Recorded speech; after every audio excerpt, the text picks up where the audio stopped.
Hey, everybody, welcome to the show. On today's show, we're talking about the age of AI citizen scientists. And it's the idea that AI is quietly transforming scientific research, maybe not so quietly. And we talk about it all the time on this show. Jimmy will be here in a second to talk about science and the topics he has. But it's not about necessarily always just making experts more powerful. It's by inviting everybody in. And that's the conversation we really want to get into today, is talking about some of these maybe known stories, maybe not so known stories, but not even just the stories. It's about what makes a citizen scientist. What's the definition of that, and how is AI perhaps democratizing this for people across the world and enabling people from their phones, from their computers, to actually make real world impacts for all sorts of different reasons. And so that's the topic of the show today. This is the Day of the AI show. Today is June 10th, 2025. Currently, it's just Beth and myself. I'm Brian, but we'll have Jimmy back here in a second. He was having some tech issues, and we'll see if Carl pops in as well. So with that intro, Beth, I am going to kind of kick it over to you, because I know you were saying before we went live, you're like, hey, I got a lot of different cool things to share here. So over to you, Beth. So this show was inspired by our episode 470, where we were talking about AI use cases. And Junmi went into FlukeBook and ColabFold. And those are two AI specific or AI enhanced research studies, where with FlukeBook, I believe you take pictures of whales and they go into a database. And so now you've identified whales and like their migration patterns and those kinds of things. And because I think whale flukes are like thumbprints, something like that. There's some way that they, the tail, right? Okay, right. I think so. Now so. We're that's like, what I remember from the story. Are we saying actual whale words on the show? I think it's a fluke, and I think it's tail. Yes, like a thumbprint, right? It's unique to every whale. Correct. There is a way to do that. And of course, the old ways that you used to do this is to like put some sort of marker on them, right? I think non-consensual piercing is just wrong in general, whether it's an ocean mammal or a land mammal. Okay, so this, what got me really excited about this show is the possibility that data can become scientifically relevant data, right? And how that changes things. So in, I think, 1992, Jimmy might be able to correct me if you were here, but there was a movie called Lorenzo's Oil, and it was a story of parents who had a kid who had a degenerative disease and took it upon themselves to find research that could slow it down. That's what they did. And they discovered this oil. And at that time, like when you go back and look at what they did, they were in libraries, right? Like reading all the scientific research and literature. And of course, those things get published in journals after they've been peer reviewed, right? It's not an immediate kind of thing. They had lots of conversations with experts who were dismissive, right? It was sort of the epitome of, hey, I have this need and I have huge motivation because I'm going to try to have my kid for as long as I can have my kid, in as much as I can keep them able. And what ended up being like this very closed door experience for them, right? Like, what do you need? Do you need money? Do you need people? Like, we can do that. And we've seen that play out a little bit more during the pandemic. There was a whole thing about that as well. Again, because during the pandemic, there were just a lot of eyeballs on online places where people could say, hey, are you having these experiences? I actually have a friend who was who was one of the early people who got it at a curling tournament. So they had people from all over the country got it and then went back.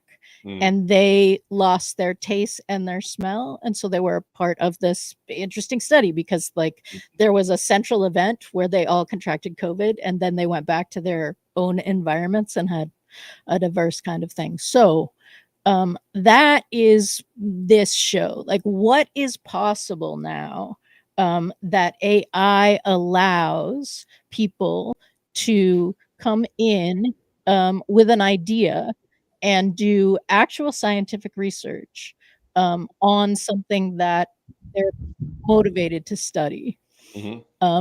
or like create the study. Now, Brian, you were just on a site. Is that true? What was that called? Where there's like a bunch of research happening.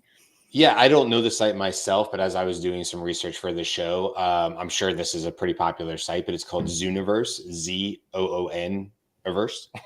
And this is what it says. It says the world's largest citizen science web portal hosts dozens of projects that require active human participation rather than passive computer processing. The platform has grown to encompass over 1.6 million registered volunteers, so obviously not tiny, who have contributed to more than 100 scientific publications. That's impressive. What distinguishes Zooniverse projects in their integration of AI to enhance is their integration of AI to enhance rather than replace human contributions, creating symbiotic relationships between human intuition and machine processing capabilities, which, I mean, let's be honest, that's exactly where I would hope AI would be. Now, there's going to be a lot of things that AI can do that humans just simply can't, or that the lift for humans becomes unattainable for usually cost or time. So we're seeing these like sort of fringe cases, or we hear about supercomputers, quantum computing. Oh, it did X amount of work. And if you wanted to quantify that for humans, it would have taken 10,000 years or something like that. So like there's obviously that side of it, but I do love this idea that it's humans working together. Obviously quite a few, 1.6 million registered volunteers, 100 scientific publications is not a drop in the pan, obviously. And I love the idea of using AI as a tool, however you do that. Maybe multimodal, maybe it's image processing, video, audio, all sorts of things, right? Or maybe it's health, like you were just saying, Beth. And, how many times have we seen, I'm not knocking anybody, by the way, but how many times have we seen a celebrity become very involved with a particular disease state or condition? Michael J. Fox, others, right? His name's going out of my head. Oh, Jesus. Anyway, it was his son has it anyway. But all of a sudden they stand up foundations, they stand up. So this is human nature, right? If it's affecting you or a personal loved one, there's a good chance that you're going to now, maybe if you have the means, you're going to put money into it. But the idea now that you could, going back to Lorenzo's Oil, which, by the way, you were right, 92, December 30th of 92. What a weird day to have a release, like the day before New Year's Eve, but it was still 92. So you are right, Matt. Way to hit the that would be ChatGPT being correct. Thank you very much. Jimmy would be proud of that. But like going back to that story, like you were saying, the idea that in the past, this is a huge lift. You have to go find the people in the libraries and and hope that you reach the right people, or just geographically, you might have an expert that's working in a hospital, at a close enough hospital that you could even have a conversation with about it or whatever. And now I think what we're seeing, even more so than like the advent of the internet, is the ability to get actually really good processing power, data, verified data. And now people who maybe felt like they had to sit on the sidelines either because of their time, or they didn't have so-and-so cash to donate, but they have time maybe, or they have knowledge, or they have a desire, and they're able now to do this. And I want to point out that I think Greg said in the conversation just a little bit a while ago, Greg said, well, this has been happening for decades now, astronomy, right? And I agree. It's not that this is a new concept. It's really what does AI bring to the table, right? And by the way, Carl joined us as well. So I wanted to say, hey, welcome to Carl. Carl, any thoughts on this in terms of like either stories that have like touched you? It doesn't have to be, but just your thought on what the idea of this citizen scientist can be in a world or an age of AI. It reminds me back of 2010, 2011. Just getting into the workforce there. And I was thinking, I remember, do you remember citizen-led journalism? That the concept of citizen-led journalism where, anybody with a phone can become a journalist. When I first thought about this, I was like, well, don't you need like some sort of background in whatever field you're studying, whether it's in biochemistry, biology, whatever that thing you're studying? Because are we talking about just anybody, like Joe Blow off the street doing research, or is it like, hey, somebody who has some sort of background and then can Not verify? necessarily. And because how would you? We're not keeping people out of it, right? So that's kind of the idea. So yes, potentially anybody can. Yep. Go ahead, say your thing. I guess the question would be how would you, like, would you just are we vibe medical researching here? Well, you're laughing at that. I was gonna say, is that such a bad thing? Maybe. Well, okay, like, so here's coding, and then at the end you get a working thing, right? Like, why? Well, I think though, but without any, like, let's just take somebody who has absolutely no background in whatever you're researching. Isn't it very hard to prove or do some sort of medical or high end? If I'm researching, I don't know, some sort of new nucleotide drug, like, how are you completely relying on the output of a large language model entirely to know if that's correct or not when you're, and then, okay, so let's say you just do that with are you then going to, like, did you have your DIY lab and actually running the experiment yourself? Like, where I'm honestly curious, like, Where's the limit? where do you go, right? Yeah.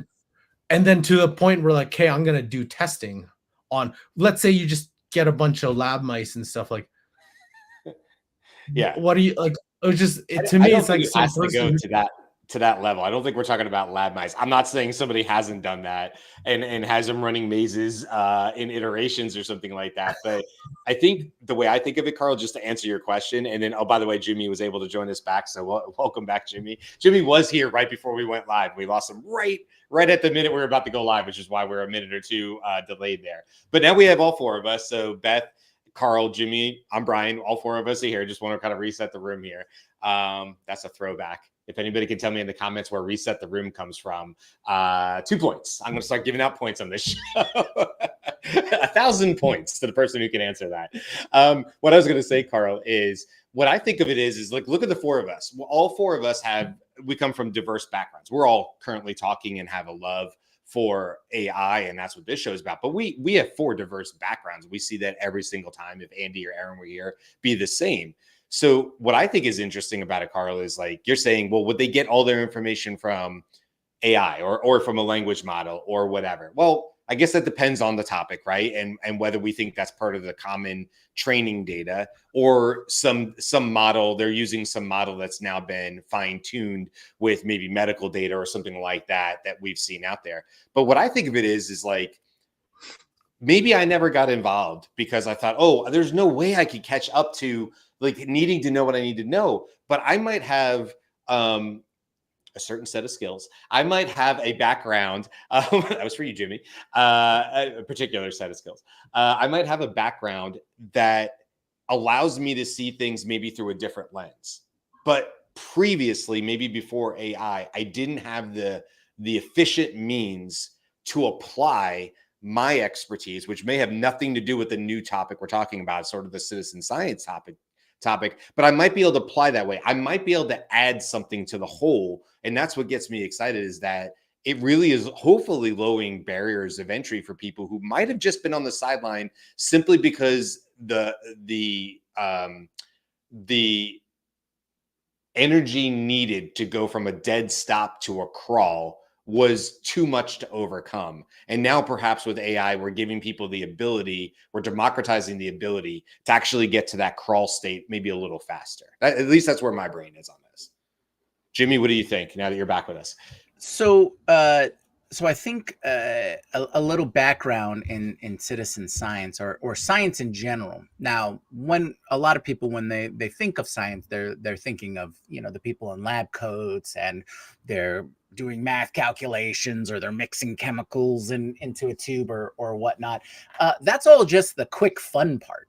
Most of science is super boring stuff about writing things down. And I call back to the Mythbusters quote, where the only difference between goofing around and science is writing it down. And so a lot of these citizen science focused groups, programs, events, organizations, they're about mainly data collection, having people in places, and sometimes they themselves are the data. So for example, you mentioned Zooniverse. So Zooniverse is a collection of projects that people can join and contribute to. Now, this could be, oh, look, I live in this state, or I live in this region of this country, and I saw this bird. Click. All right, I give them that picture of the bird. It's recorded. Oh, why is that bird there? That doesn't sound right based on our data, and then that goes into the collection. Conclusions and those kinds of things are all done by the scientists, the professional scientists who are in charge of the program, right? That's where like the FlukeBook program, it's oceanographers and cetaceous scientists that are using that data, but it's hard to get people in the places where a lot of these things need to be seen or can be seen, or monitored, observed, and all of those kinds of things. And then on the other side, there is like Mozilla's had a long-standing program about language, right? They have a common what was it called again? They have Common Voice, right? So Common Voice is a program that they've been running where they to build whether it just be language models or just a data set of different kinds of voices, accents, languages, and those kinds of experiences, and they're collecting that information. And so they ask for volunteers to speak in their native tongue, or where they're geographically located, and those kind of demographic information. So yes, there is very few, I imagine, people turning their garage into their chemist lab or pharmacy or anything like that. But for the most part, a lot of these programs that exist allow people who have an interest in whatever field to contribute. And I think that's the biggest thing, is be able to contribute to the whole. Now, where AI comes into it is it's really kind of revolutionizes the upgrades the data quality that comes back, right? Or the information that comes back. And that's one of the things that they go through the process for the whale tracking, right? The whale tail tracking is because normally that has to be done manually, right? But now they have AI that allows them to go, oh, here's the unique patterns of this tail. Is it something that we've seen before? Or it's like, no, this is a whale we've never seen before. Here you go. You discovered a whale that never existed before. Here's its approximate age and all those kinds of stuff. So if you're interested in that kind of thing, and it's usually natural sciences, animals, plants, geography, environment, right, those kinds of things. So that's where I see the true value, is being able to contribute and tap into all of the people all over the world to do that. That's one of the early programs have been a program for protein folding. That's been around for a long time, where it was just that the machine learning, or the AI in that case, was very basic, and it was an algorithm that allowed you to do distributed. So you could have that little program just running in the background when you weren't doing anything else. And then of course SETI, because we all want to find aliens and know that we're not alone in the universe and things like that. But that was the same thing. It was a distributed network and you can run this little software in the back that will just crunch those numbers for you, and hopefully contribute to getting that data that would help a scientist go, aha, we've discovered something. So I think for me, that's the exciting part of it. And a distributed network in this context is like Napster, right? So like your systems were held in different places, right? Yeah, took the idle cycles of most people's computers, right? Because they're not constantly running something. And it would run this program in the background and download a chunk of math, basically, crunch the numbers. Once it, it was done, it sent its results back. And so essentially it was a wide network of everyone's home desktop computers that would just give a few cycles here and a few cycles there. But if you spread that amount, millions or a billion computers, that tends to get you results. And this was all way before we had, these giant data centers that Google and the other companies have made. I mean, in COVID, people are about Bitcoin mining, right? And they were setting up little computers at their house, and the same thing running on, off-peak hours and things like that in order to, in this case, not necessarily make scientific discoveries, but to hopefully make a couple pennies or something like that. Beth, I was going to throw it to you. I had a question for you, Beth, but I apologize. I forgot what it was. But anyway, you were sort of building on this. Well, and one of the things that I also remember, and I wonder, I know Brian lives on Coast now. Jumi's lived on Coast before. I grew up on Martha's Vineyard, so oceanography and tides and the movement of ocean was a big thing. And I remember like little bottles showing up on the beach. We needed to say what time, right, where, the location that we were. And at that time, it wasn't like this GPS coordinate. It was like Owen Park at, Monday at 2:30 in the afternoon. And so again, those things have been done long ago and are still being done. I think most recently, right, it was an unintentional experiment. There was a ship that capsized with rubber duckies and like in the middle of the ocean, and then they just started like coming up wherever they were, right?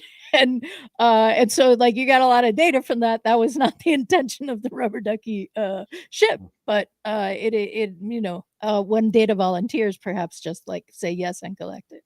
The idea for me about this, Carl, is that while pharmaceuticals may not be being done in your garage or your back room, gardening definitely is, right? And pharmaceuticals is just like really refined gardening in terms of like, if we got more of this, could we have this effect, right? And I like that's really interesting too. I think another thing, if we get into more personalized, there were a bunch of people who started having reactions to wheat, right? And then it was kind of discovered that the modern wheat has more gluten in it, was a side effect to more robust crops, and that people who were eating artisanal wheat, right, from flour that had not the super I can grow a lot kind of modification, that the body didn't react as much. Those kinds of things I think are also really interesting in this, and the kind of thing that now we could start moving toward without a big, like huge research background, research funding, right? Like you don't have to know where everything is going to be now. You could actually do some experimentation to get to the place where like, hey, is this a real thing? Let's take the next step. Let's run it down the field and see what happens. I think too, it's important to remember that it can be N of one, study of one. My wife was always big in saying that back. I say was only because I'm referring back to when we had our online nutrition company. And she would often say that, like, well, look, I'm a study of one. And although there's a lot of data to be captured about people like you, ultimately, you can make a huge impact by just making an impact on your own life. My very recent story on that, I just posted on LinkedIn, was quite literally yesterday. I got the results back of preemptive CT scan, not because we were worried about anything, but we were like, if there's a calcium CT scan that can look at precursors to heart disease and things like that, or blockages in arteries. Man of a certain age, nurse practitioner says, I don't think it's the worst idea for you to get this, whatever. Okay, well, it comes back with shining results, which is fantastic, right? I'm okay in that sense. I get the CT result back. I get the images and I get the response from the tech who did the CT exam. And then, of course, there's a bit of a delay, and then I get the nurse practitioner's results back. Okay, you guys probably already know where this is going, but this is sort of still in that, to me, N of 1 citizen scientist. What did I do? Well, I took my results, I read them, and I said, I'm a reasonably smart human being. I got this, but no harm in me asking ChatGPT.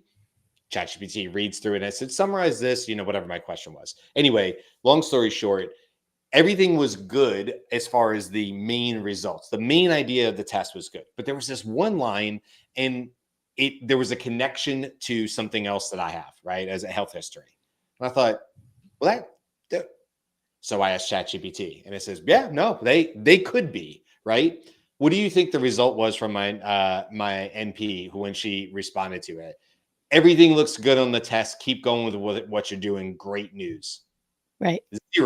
Zero mentioned about it because nobody's going to care about you as much as you. And so AI gave me the ability to dig in, do some deeper research that I would have no ability to do otherwise, ask some deeper follow-up questions that were personal to me, come up with an understanding, much like we all did with WebMD back in the day. People would go to WebMD to the website and like, tell me about this thing. My doctor just said I have this thing. I don't understand diverticulitis. Help me what does this mean? And you would go to WebMD and some of it was good and some of it was bad. And the same was true with AI. You have to be careful with it. But it gave me an understanding that I was able to quickly go back to the MP and go, hey, what do you think? I agree with you. These are good results, but what do you think about this? She responded back and said, yeah, no, I agree with you. Those things could be, here's the next course of action. Only because I had AI and I had the ability to look at what it was, ask some follow-up questions, formulated in a succinct way to send back to her, was I able to get a different course of action than what she would have initially done. And I only just say that I think everybody is doing, or has the ability to do this. But if we compound this and we extrapolate beyond N of 1, this starts to actually, if more and more people are doing this in a community, this starts to have an impact on the entire community.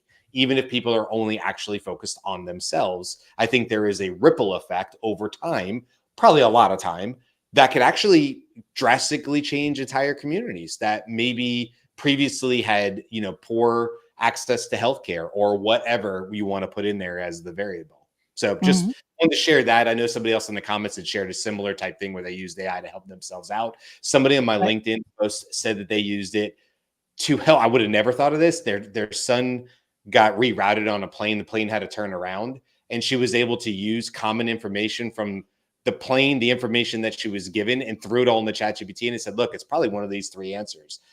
They were telling the son nothing, and he was a little nervous on the plane. They're being coy with their answers. One of those 3 answers that ChatGPT threw out, all of which none of them were like non-super scary. It helped calm the son, and one of them was right. Yeah. What a cool way to use it, right? Yeah. And Jeffrey, welcome. Jeffrey Najjar thinks everyone should run reports through AI. It always provides additional insights. And I am looking soon for the day where I'm offered an iPad from the doctor's office, right? That says, hey, he's going to be, you already put me in the room. That's freezing. You already put me in the room and give me a good 10 minutes to think about myself in a doctor's office. Like, give me an iPad and say, hey, these are your records. Go ahead and ask any question against them, right? This is what we have. Is this still happening? Let's have that conversation before the doctor is like, hey, you got my attention for like 98 seconds. Go. And like, I'm, you know me. I'm like, I'm good. Thanks so much. Right. Yeah. Right. Yeah. The result would be nothing. Right. You would be like, I'm okay. All of that is yes. Thank you so much. Yeah. The other thing that I think is interesting, Brian, based on the N of 1, is that I am statistically significant to myself. Yes. Right. My data is maybe not statistically significant because for various reasons I am an anomaly, and many of you will go, no. Yes. My body responds differently to different things. But I don't need to be statistically significant to a large population to make the data relevant for me, right? Like, I don't need a big study to talk about it. I, in fact, can collect my own data in various circumstances and bring it to the doctor. And it is entirely different to bring a doctor data than to say, I noticed, like, I did this thing last Thursday and I had this. Like, what do you think? Yeah. Right? And that's the whole biohacking thing, right? Yeah, right. Andy should be here. Yeah, exactly. I know. Andy could crush on the biohacking thing. I think the point of his look, back in the day, the joke was that the doctor would say, "Were you on WebMD?" Because Right. Doc, I think I know it hurts when I do this, but I'm pretty sure it's cancer. I read WebMD, and the doctor would be like, "Let's just back up the horse just a tad," and so like they were having to deal with that, and that's going to happen. People are going to show up and they're going to feel, because they spent 30 seconds on AI, more informed, and then the onus is on the doctor to say, like, I love that you hope that a doctor's going to do this. Hey, I love that you're taking action on this, but hold on a second. You didn't ask these 3 questions. ChatGPT didn't know to fill in the blanks, and you've missed a whole angle of where this might be relevant or whatever. But I'm with you, Beth. I'm much more I'll come in informed as much as I'm possible, and then I'm going to rely on your expertise to fill in the gaps or Right. set me, course correct me or whatever. But I'm not coming in empty. I'm coming Right. in full force with as much as I have. And then I'm going to say, you, the expert, what do you think about this? And then let's have a conversation about it, which, by the way, is a way more efficient use of that time. Anyway, I didn't want to get too far up on the N of 1, but I just, like you were saying, say it again, Beth. You're statistically significant to yourself. Is that what you said? Yes. Right. Point. Yeah, I am the universe. Yeah. I Right. mean, I'm a Leo. We all know it, sure. I am all the know universe, but I am the universe of the data that is absolutely relevant to me.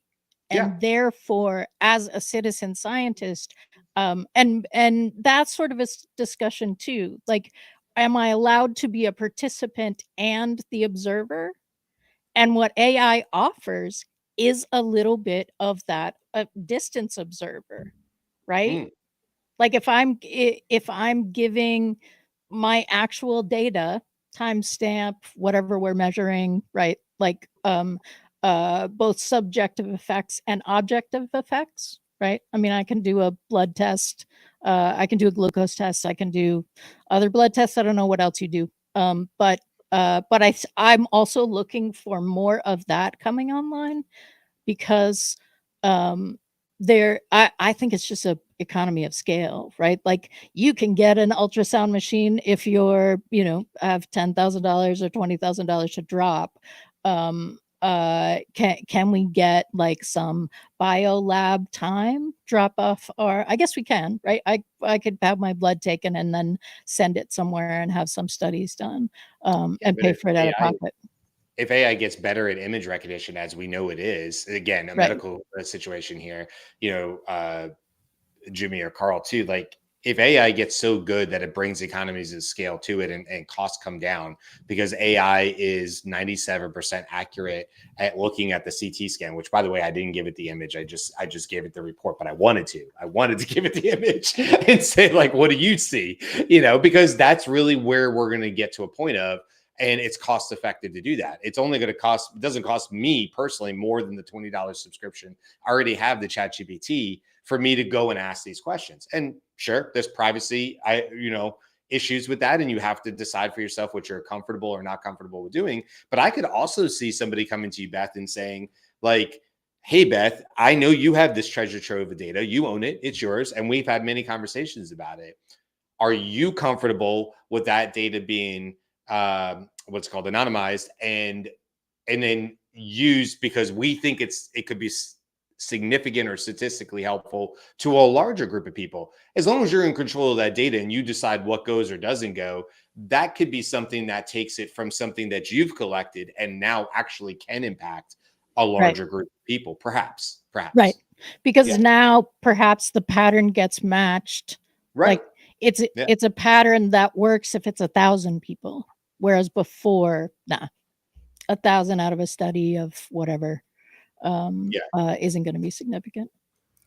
Now, what excites me, like some of the things that both of you were just talking about, is the application of edge AI, right? Where we have these edge devices where AI can live, right? The smaller and smaller models, or the more fine-tuned, or the more compacted models can run on this lighter hardware. Right? We've seen that they made several different like single board compute devices just to run some of the small models that are out there. Now, with the medical, do a little twist on the medical. I saw maybe 2 or 3 months ago, there was an announcement of how I don't know what's the word they're looking for. The shock you back, the cardiac device that restart your heart. The paddles. Yeah. So those have gotten smaller and smaller and more portable, right? People can use those in those emergent situations. Now, that still requires some training from, for the person applying it. But this latest version is a specialized AI model and an edge AI computing device was all built in to this cardiac device, and it basically gave you the 3 steps you needed. There was 3 sensors, right? 3 things that you applied, to measure one to measure the body's signals, and to apply the shock. And the AI would read the sensors, learn what the person needed, applied the shock, and then gave the next steps for someone. So for me, that's a huge jump towards being more successful in the time, or in the field, and things like that. That's going to have a huge impact. So go ahead. No, I was just saying we were already there. Like, you're talking about an AED, I think, right? An AED is like, you see them hanging on the walls of gyms, and all sorts of places, hospitals or whatever. And they do already talk to you, right? It'll say, apply the pad to the front left and the back, right? That's usually how you do it. They try to make it as easy as possible, because those instructions are literally, you're not going to have a medical experience using an AED, more likely. But I like what you're saying, because the idea of AI being part of that, most people don't know this because it's not what you would see in the movies, not to get off track, but you have to have a shockable rhythm asystole. It's not that's not shockable rhythm. That requires other interventions and stuff, but that's not what you see in movies, right? It's much more dramatic to be like, hit them, but an AED, for somebody who doesn't know what they're doing, but like you're saying, using AI to get better, faster, more targeted results for that person at the time they need it. Absolutely. I love that idea. Yeah, I think that's super cool. And that's just one example.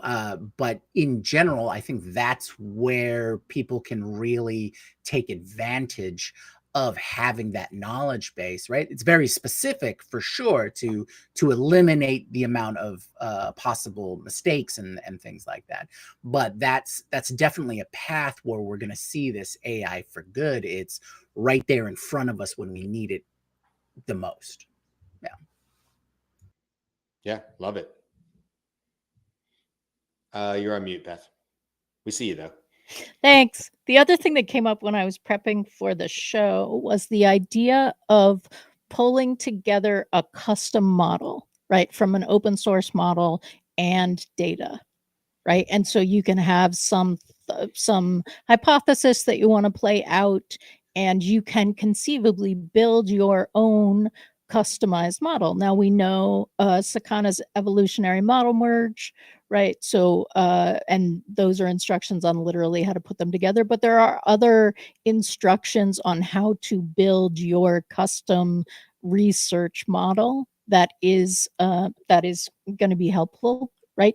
And those prices might be like $200 to $1,000, right? Like, I mean, it's not $10, but we are in a situation where the tools are so available and so democratized.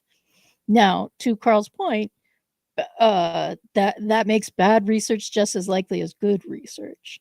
So there's more, there's probably more like discernment needed in going into the research, but we are also seeing tons of research papers getting looked at again through AI and saying, now that I've gone through all the data with AI, that's not what you found, right? Like, we're going back. So it isn't like amateurs are the only people doing bad research. Like, we're going to need to be more discerning about this in the same way as we need to be more discerning about every time a ship wearing regalia goes into a bridge. Is everybody else like, well, this one's fake, right? Right? Right. It's the Right. what? And like, nope, that's photographed from different angles. Lots of nope, that did too, right? But we're needing to be discerned. We're needing to be discerning in all the ways as we move forward. This is just another possibility, and I think the pluses outweigh the minuses personally. I hope so. And I think it is one of the exciting things about it, right? Because you're mentioning that, it's a funny saying, but quantity is its own quality. So Beth has got an alarm going off in her building. Yep, gotcha. All right, Beth, stay safe. AD's on the wall, Beth. Go get the ADs. Yeah, there you go. But this is also an example of how we can tap into having all of these extra experiences. Right, there is the danger of, or something that we need to be aware of, and that's why we need the discernment to make sure that we have good data.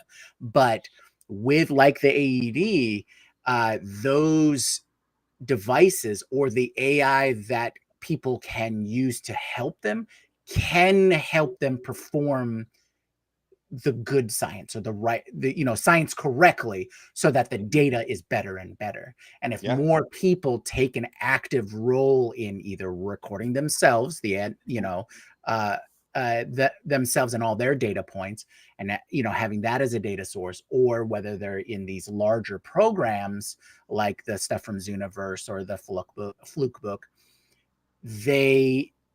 AI now can enable them to be better scientists. So we can go from citizen science to actual science. You don't have to be paid to be a scientist.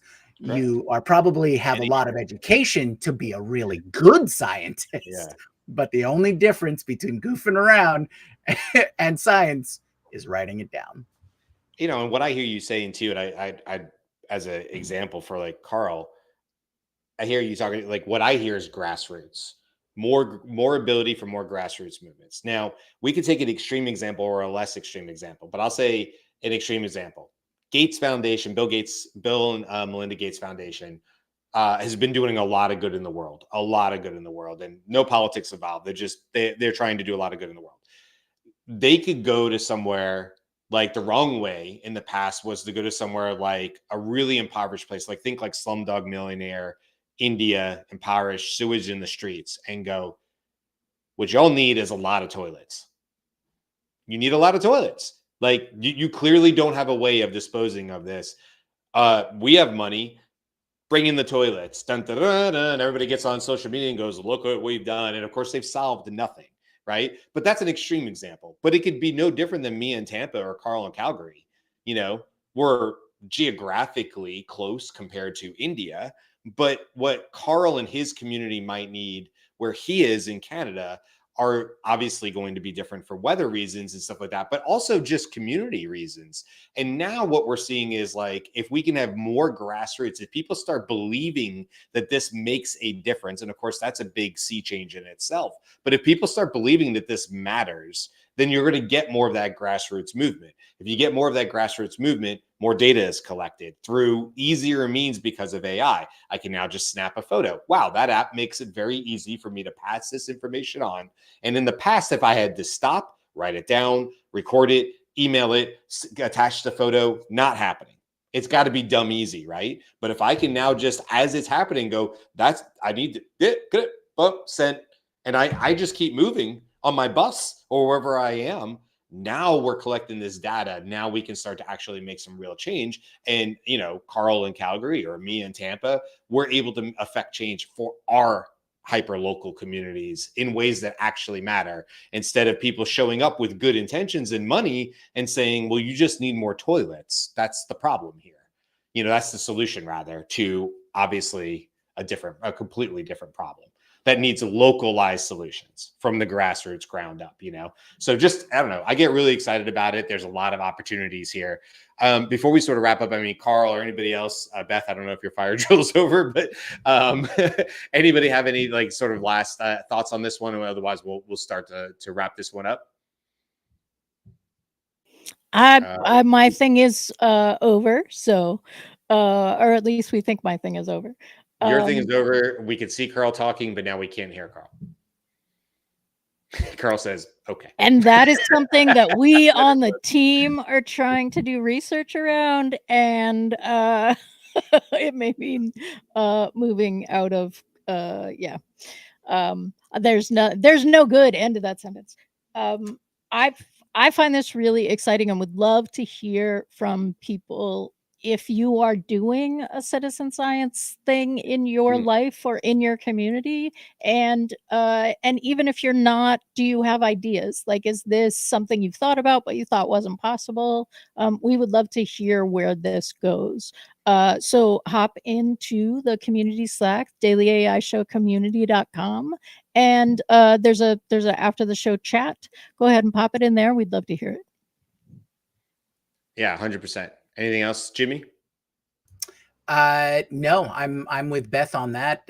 If you want to come up with a project, we can do one collectively as a community. Yeah. We can do a DAS community project. I think that would be interesting as well. That would be. That'd be really cool. Well, listen, obviously go join the community. Beth, I think I already said it, the dailyaishowcommunity.com. You can also join the newsletter, dailyaishow.com. You'll find the link there to join the newsletter. We just passed our 1-year anniversary on the newsletter this Sunday. Very proud of that. So come join that. It's free to join. So is the community. Lots of ways that you guys can be involved outside of the hour that you might join us live. As Delma pointed out, she has to watch the show 2 or 3 times because work keeps interrupting her hour here with us.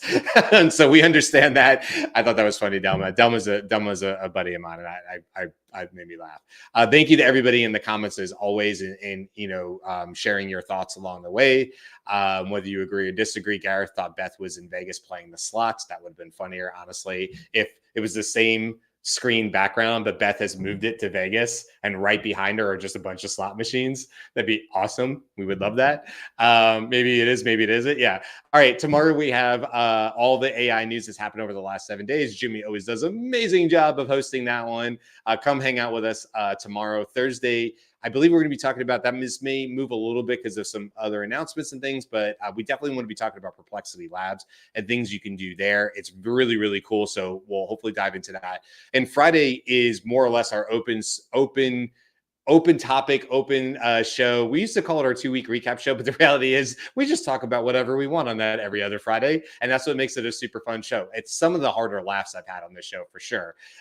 So come prepared, come ready to share your ideas on that show if you join us live.